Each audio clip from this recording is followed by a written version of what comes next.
پروین شاکر نے کہا تھا کہ اس بار جو ایندھن کے لیے کٹ کے گرا ہے، چڑیوں کو بہت پیار تھا اس بوڑھے شجر سے. تو میں جو دیکھ رہا ہوں جس تواتر کے ساتھ خطہ ملتان میں آموں کا قتل عام ہو رہا ہے اور درختوں کو کاٹا جا رہا ہے، نئی کالونیاں بسائی جا رہی ہیں، تو اس سے ایک تو حدت میں اضافہ ہوا ہے، درجہ حرارت بڑھا ہے، بارشیں اب زیادہ ہو رہی ہیں. تو کرونا میں بہت ساری جو احتیاطیں کی ہم لوگوں نے، اس کی وجہ سے ماحول بہتر ہوا ہے. تو یہ بھی فائدہ ہوا ہمیں مجموعی طور پر، پوری دنیا کے جو انسان ہیں ان کو. لیکن اگر ہم اس خطے کی بات کرتے ہیں، ملتان کی بات کرتے ہیں، تو ملتان جن معروف اشیاء کے حوالے سے پہچانا جاتا تھا، جو تحفہ تھے، 4 چیز تحفہ ملتان است، گرد گدا گرما گورستان، تو اس میں آموں کا ذکر جو ہے وہ 5واں ذکر ہے. وہ اب میں سمجھ رہا ہوں کہ مر رہا ہے، اور آم جو ہے ان کا جو قتل عام ہو رہا ہے، ہم ایک بہت بڑے نقصان سے دوچار ہو رہے ہیں. بالکل صحیح. تو اس حوالے سے آپ کیا کہیں گے؟ ڈاکٹر صاحب آپ نے بڑی اہم بات کی. مجھے تقریباً کوئی 25-30 سال جڑے ہو گئے ہیں اس شہر کے ساتھ، اور پہلے یونیورسٹی میں پڑھتے رہے ہیں، پھر گھر بھی ایسی جگہ ہے کہ جو ایک آموں کے جو باغات ہیں اس کے نزدیک تر گھر ہے. تو روزانہ میں شام کے وقت دیکھتا ہوں کہ سینکڑوں ریڑیاں جو ہیں وہ آموں کی جو لاشیں ہیں، میتیں ہیں، ان کو لے کے شہر کی طرف رواں دواں ہوتی ہیں. تو مجھے بہت دکھ اور افسوس ہوتا ہے کہ یہ ایک قیمتی درخت تھا یہاں کا، اور اس کے لیے ان کالونیوں کے لیے کوئی اور رقبہ بھی تلاش کیا جا سکتا تھا، کوئی صحرائی علاقے میں اس کو بسایا جا سکتا تھا. لیکن کیا وجہ ہے کہ ایک ایسے علاقے کا انتخاب کیا گیا جو بہت قیمتی تھا؟ ہم زرعی علاقوں کو ختم کرتے جا رہے ہیں اور آبادیاں زرعی علاقوں میں منتقل کر رہے ہیں. پھر اس کے بعد سیوریج کا جو نظام ہے وہ ہمارا اچھا نہیں ہے. پھر سب سے جو بڑی غلطی ہم کر رہے ہیں، صاف پانی جو ہماری نہروں میں تھا، آپ دیکھیں ایک دور میں ہمارے بزرگ فرماتے ہیں کہ ان نہروں میں سے پانی پیتے تھے، وضو فرماتے تھے. اب ان نہروں کا جو پانی ہے وہاں آپ تصور نہیں کر سکتے کہ آپ کا ہاتھ چھو جائے، اتنا گندا پانی ہے، اور شہروں کا سیوریج کا پانی اس میں مل رہا ہے. جی بالکل ڈاکٹر صاحب. اب ہم خود جب چھوٹے تھے نہروں میں نہاتے بھی تھے، وہی پانی ہم پی بھی لیتے تھے. بالکل. اب تو اس میں ظاہر ہے کہ ہاتھ نہیں لگا سکتے اس پانی کو اتنا.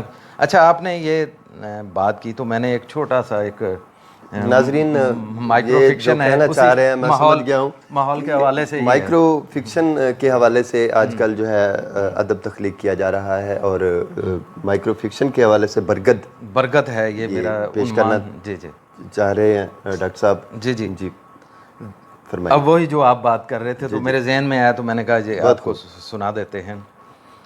برگد ہے اس کا عنوان ہے. درختوں کے جھنڈ کے نیچے چارپائی پر لیٹا شخص باری باری سب پرندوں سے باتیں کر رہا تھا کہ اچانک دھبے والی گاڑی رکی. وہ چارپائی کو سر پہ اٹھائے نامعلوم منزل کی طرف روانہ ہو گیا.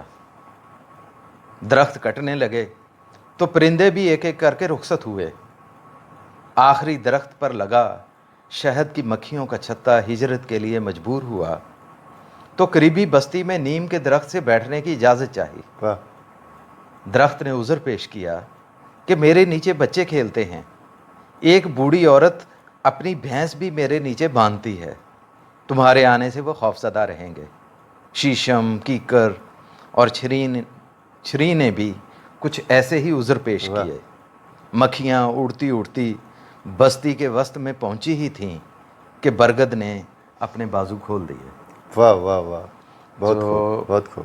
یہ دیکھیں کہ کس طرح سے ہم سے وہ کچھ چھین لیا گیا. اچھا سجاد نعیم صاحب، بڑی خوبصورت گفتگو ہو رہی ہے اور اچھا لگ رہا ہے. آپ نے ایک بات نوٹ کی ہوگی کہ مکڑیاں مر گئی تھیں. ابھی جو بارش ہوئی ہے پرسوں، تو آپ دیکھ رہے ہوں گے کہ مکڑیاں دوبارہ زندہ ہوئی ہیں اور نظر آ رہی ہیں. اسی طرح سے بھیڑ مر گئے تھے. کرونا کے یہ جو دن آئے، کوارنٹائن ہو گئے لوگ، تو بارشیں شروع ہوئیں، موسم بہتر ہوا تو بھیڑیں نظر آئیں پیلی. اس کے علاوہ بھی بہت سارے ایسے حشرات جو ناپید ہو گئے تھے وہ دوبارہ نظر آنے لگ گئے ہیں، لیکن دکھ ان پرندوں کا ہے جو سینکڑوں کی تعداد میں تھے، جو مختلف رنگوں میں مختلف ناموں سے پہچانے جاتے تھے، اب وہ ناپید ہیں، اب ہم انہیں یاد کرتے ہیں۔ جیسے سریکی میں ایک پرندہ تھا، اسے ہم کہتے تھے چاں، بہت کم ہو گیا ہے۔ ٹٹیہری، تو یہ کم ہو گئی ہیں۔ ہدہد آپ کو برے ضرورت کہیں تصویر میں نظر آ جائے تو بڑی بات ہے، حقیقتاً ہوگا تو باغ کٹ رہے ہیں۔ تو ایک امید پیدا ہو گئی ہے، یہ جو ہم لوگوں نے احتیاطیں کی ہیں، لیکن ہم اب بھی احتیاط نہیں کر رہے۔ جس طرح سے آلودگی میں ہم حصہ لے رہے ہیں، ہمارے جو لوگ ہیں شہر کے، تو کیا کرنا چاہیے؟ آپ نے کیا محسوس کیا؟ ڈاکٹر صاحب، آپ نے بجا فرمایا کہ ہم جس عمر کے حصے میں ہیں تو ہم نے اپنی عمر میں اس زندگی کو ختم ہوتے ہوئے دیکھا ہے، خوبصورت پرندوں کو ختم ہوتے دیکھا ہے ہم نے، کھیل مر گئے ہیں، پرندے مر گئے پرندے ہیں۔ مر گئے ہیں۔ اب دیکھیں کہ یہ جو گدھ کا ایک تھا پرندہ، گو کہ اس کی مختلف علامتیں ہیں، لیکن یہ ماحولیاتی آلودگی کو بہتر کرنے میں بڑا معاون تھا کہ آپ کوئی چیز ایسی پھینکتے ہیں کسی جانور کو یا کسی مری ہوئی چیز کو تو فوراً اس کو وہ کھا لیتے تھے، اور کچھ دنوں میں یا کچھ گھنٹوں میں وہ پوری صفائی ہو جاتی تھی۔ ایسے ہی ہے۔ اچھا، اب ہوا یہ ہے کہ بھینسوں کو، جانوروں کو یہ دودھ آور جو انجیکشن لگایا گیا تھا ٹاکسن دینے کی وجہ سے یہ، اچھا، وہ جب وہ گوشت کھایا ان گدھوں نے تو وہ مر گئے ہیں سارے۔ اچھا، یہ آپ کے لیے بہت ساری آپ کہہ لیں کہ یہ ماحول دوست ایسی چیزیں تھیں۔ اچھا، اسی طرح آپ دیکھیں کہ بہت سارے پرندے جو ہیں وہ ختم ہو گئے ہیں۔ جب مجھے یاد ہے کہ جب بزرگ بیلوں والا ہل چلاتے تھے یا بعد میں ٹریکٹر آئے تھے تو پیچھے ایک بڑے کہہ لیں کہ گروہ ہوتے تھے پرندوں کے، ہاں، کالے رنگ کی ہوتی تھی، بہت چھوٹا پرندہ ہوتا تھا، اور وہ حشرات جو نکلتے تھے زمین کے اندر سے اس کو وہ کھاتے تھے۔ کیا وہ منظر تھا، اب وہ دیکھنے میں نہیں ملتا۔ بگلے ہیں، پانی جب لگتا تھا بگلے آ جاتے تھے، وہ بگلے آتے تھے، کیا خوبصورتی تھی ان کے۔ بالکل ٹھیک ہے، وہ ساری چیزیں جو ہیں وہ ختم ہو گئی ہیں۔ اب یہ محض جو پرندے ہوتے تھے یہ خوبصورت نہیں لگتے تھے، بلکہ کچھ ایسی جو نقصان دہ کیڑے مکوڑے تھے جی ان کو کھاتے تھے، جی ان کو کھاتے تھے۔ لیکن آپ نے اس کا متبادل کیا تلاش کیا؟ جی سپرے کر دیں جی ان حشرات کو مارنے کے لیے۔ اچھا، وہ آپ نے مار دیے، ساتھ وہ پرندے بھی جگنو مر گئے، تتلیاں مر گئیں۔ جگنو تو کبھی دیکھا ہی نہیں، کبھی نہیں دیکھا۔ اب آپ دیکھیں، ہم جگنو پکڑتے تھے ہاتھ کے اوپر، ہم اسے بٹھائے ہوئے ہوتے تھے، شام کے وقت جب کیا منظر ہوتا تھا وہ۔ ایسے ہی ہے۔ تو وہ ماحول دوست زندگی جو ہے وہ اب تو خواب رہ گئی ہے ڈاکٹر صاحب، پتہ نہیں وہ دوبارہ لوٹتی ہے یا نہیں لوٹتی۔ فوڈ ایکالوجی ہے، جیسے ہماری غذا کی ماحولیات ہے، اس میں بھی آپ دیکھیں کہ ملاوٹ ہے، اور وہ چیزیں نہیں بچوں کو میسر آ رہی ہیں جو ہم لوگوں نے کھائیں بچپن میں، اور وہ کھیل نہیں ہے۔ اب تو گیجٹ یا سیل فون ہم نے بچوں کو تھما دیا ہے، اور سب سے پہلا نقصان ان کا آئی سائٹ کا ہوتا ہے، اس کے بعد ان کا برین کا ہوتا ہے۔ بالکل ایسا۔ تو ان کو مٹی میں کھیلنا نصیب نہیں ہو رہا، اور آپ دیکھیں کہ مٹی انتہائی ضروری ہے صحت کے لیے۔ اگر مٹی میں بچہ نہیں کھیلتا یا تھوڑا میلا نہیں ہوتا، یہ ایک نئی بات کر رہا ہوں میں، تو وہ بھی جلد بیمار ہوگا، کینسر تک کے امراض اس کو لاحق ہو سکتے ہیں۔ جی جی، آپ کی تو ظاہر ہے کہ اس حوالے سے ایک ریسرچ ہے، ابھی آپ پی ایچ ڈی کا مقالہ اس حوالے سے تحریر کر رہے ہیں، تو میں نے آپ سے ڈسکس بھی ہوتی رہی چیزیں۔ جی، تو آپ تو ظاہر ہے کہ اب نمائندہ ہیں اس خطے کے حوالے سے۔ گدھوں کی آپ بات کر رہے تھے، تو گدھوں کی مصنوعی طور پر پاکستان میں افزائش ہو رہی ہے۔ اچھا، 10 سے 12 جو ہیں بچے پیدا ہوئے۔ اور ڈاکٹر صاحب یہ بات تو آپ کی ٹھیک ہے کہ مصنوعی طور پر ہم تیتر بھی، بٹیر بھی اس کو ہم کر لیں گے، طوطے بھی، لیکن اصل وہ ماحول ہمیں چاہیے، وہ ماحول اب پتہ نہیں کس انداز سے۔ اور میں سمجھتا ہوں کہ ایک چیز ہے جس سے ماحول دوست بنایا جا سکتا ہے چیزوں کو، اور وہ ہے کہ ہر بندہ اپنے طور پر ایک ذمہ داری لے، اور جب کوئی بچہ پیدا ہو تو اس کے نام کا ایک درخت لگایا جائے۔ آپ دیکھیں سر، اور وہ درخت جو ہو نا، وہ سمجھ لیں کہ وہ بیٹے کی ایک شکل ہو، وہ کہ آپ اس کو اسی طرح حفاظت کریں جیسے اپنی اولاد کی کرتے ہیں، بیٹے کی کرتے ہیں، بیٹی کی کرتے ہیں۔ اگر یہ کہیں ہماری زندگیوں میں یہ چیز آ جائے تو جتنے زیادہ درخت ہوں گے اچھا بارشیں ہوں گی اس میں، آپ کا ماحول سر ٹھیک ہوگا، درخت زندگی کا بہت بڑا نمائندہ ہے. آپ دیکھیں درخت جو ہے 35% ہمارے جو جسمانی امراض ہیں درختوں کے سائے میں یا درختوں کی صحبت میں رہنے سے وہ دور ہوتے ہیں. آکسیجنیشن ہمیں فراہم ہوتی ہے، آکسیجن وافر مقدار میں، کاربن ڈائی آکسائڈ لیتے ہیں، اس کے بعد فضا کو معتدل رکھتے ہیں، بارش برسانے کے کام آتے ہیں، فرنیچر کے کام آتے ہیں. پھر جہاں بہت زیادہ سر درخت ہوں گے وہاں پرندے پیدا ہوں گے، جب پرندے پیدا ہوں گے تو جانور پرندوں کی وجہ سے وہاں پہنچیں گے، ان کو خوراک میسر آئے گی. پھر جانور کارنیورس ہیں، گوشت خور جانور ہیں، چھوٹے جانوروں کو وہ کھائیں گے، تو لائف سائیکل گردش میں آئے گا. اور پھر انسانوں کو بہترین پروٹین میسر آئے گی، وہ جانور جو ہمارے کھانے کے ہیں ہم انہیں کھائیں گے. اور پھر دوبارہ نامیاتی طور پر ڈاکٹر صاحب میں آپ کی بات ٹوک رہا ہوں. ہاں آپ کو پھر آپ کو پتہ ہوگا کہ ہمارے ایک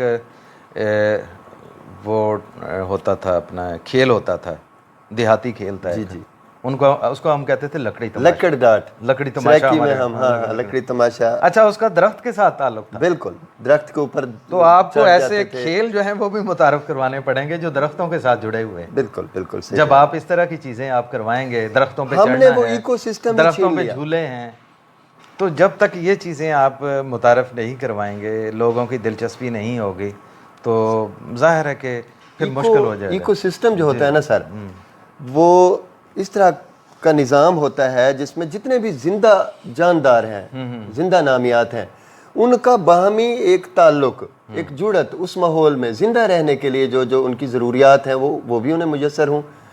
بیسک جو زندگی گزارنے کی ضروریات ہیں، سسٹینیبل ڈیولپمنٹ اسے ہم کہتے ہیں ماحولیات کی روح سے، یہ ساری چیزیں وہاں ان کو میسر ہوں تو وہ اس ماحول میں پھل پھول سکتے ہیں. پھر ان کا جو غیر جاندار اشیاء ہیں جیسے مچھلیاں ہیں، ان کے لیے پانی کی ضرورت ہے، تالاب کی ضرورت ہے، جانوروں کے لیے درختوں کی ضرورت ہے.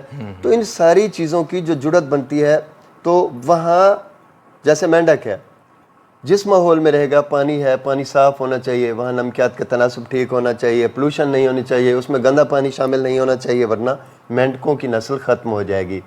تو اس سارے نظام کو بائیو ڈائیورسٹی کہتے ہیں. جو پہلے والا جو نظام میں نے بتایا اسے ایکو سسٹم کہا جاتا ہے. تو ہم نے اپنے ایکو سسٹم کو مار دیا، تیزی سے ہم درخت کاٹ رہے ہیں. محکمہ جنگلات کو اس حوالے سے اپنا کردار ادا کرنا ہوگا، نئے درخت بھی وہ لگا رہے ہیں، ہارٹیکلچر والے بھی اپنا کردار ادا کر رہے ہیں. لیکن روکنا ہوگا ان لوگوں کو جو زرعی علاقوں کو ختم کر کے آبادیاں قائم کر رہے ہیں اور آبادیاں قائم کرنے کے لالچ میں درخت کاٹ رہے ہیں دھڑا دھڑ. بالکل صحیح ہے. تو اگر یہ چیزیں رک جاتی ہیں تو میں سمجھتا ہوں ہمیں وہ ماحول میسر آ جاتا ہے یا آ سکتا ہے جہاں ہمیں تازہ پھل میسر ہیں، جڑی بوٹیاں میسر ہیں. کیونکہ ہماری جو فارماسیوٹیکل انڈسٹری ہے وہ بھی اسی پر کھڑی ہوئی ہے بے شک کہ جڑی بوٹیاں ہوں گی تو انہیں بھی بہتر ادویات کشید کرنے میں مدد ملے گی. بالکل صحیح کہا. تو یہ ایک بہت بڑا نظام ہے، اس میں تمام سائنسز آ جاتی ہیں، فزکس ہے، بائیو ہے، کیمسٹری ہے، ایکولوجی میں آ جاتی ہیں یہ ساری. تو ہمارا جو ایکو سسٹم ہے اسے ڈیولپ کرنے کی اشد ضرورت ہے. تو بہت خوبصورت گفتگو رہی ڈاکٹر سجاد نعیم کے ساتھ. انشاءاللہ دوبارہ ہم کسی اور اہم موضوع پر بات کریں گے، آپ کی خدمت میں حاضر ہوں گے. تو اجازت چاہیں گے. ڈاکٹر سجاد نعیم صاحب آپ کا شکریہ، آپ کا بہت آپ نے وقت دیا. جی جی تو بہت شکریہ. ایک شوق تھا آپ سے ملاقات کا بھی اور آپ سے گفتگو کا، تو آپ نے وعدہ پورا کیا. سامعین، ہم جس ماحول میں رہتے ہیں اگر یہ ماحول ہی نہیں ہوگا تو پھر زندگی کے بہت سے ایسے زندہ عناصر ہم سے روٹ جائیں گے جو ہمارے جینے کے لیے ضروری ہیں. اگر وہ روٹ گئے تو ہم بھی روٹ جائیں گے، اور اگر ہم روٹ گئے تو پھر کچھ باقی نہیں رہے گا. کیونکہ ہماری جو ذمہ داری بنتی ہے بنیادی طور پر وہ اس کائنات کو حسن دینے کی ہے، جمالیاتی حوالے سے، زراعت کے حوالے سے، جنگلات کے حوالے سے، حشرات الارض کے حوالے سے، پرندوں کے حوالے سے، موسموں کے حوالے سے. اور یہ سارے جتنے بھی موضوعات ہیں یہ ہماری ایکولوجی سے ریلیٹڈ ہیں اور ہم زندگی سے ریلیٹڈ ہیں. زندگی ایکولوجی ہے اور ہمارا جو ایکو سسٹم ہے وہ زندگی ہے. جڑے رہیے اس زندگی کے ساتھ اور دیکھتے رہیے اس طرح کے پروگرامز جہاں سے آپ کو زندگی اور زندگی سے جڑے ہوئے نئے خواب نظر آتے ہیں جاگتی آنکھوں کے ساتھ. دعا میں یاد رکھیے گا. السلام علیکم.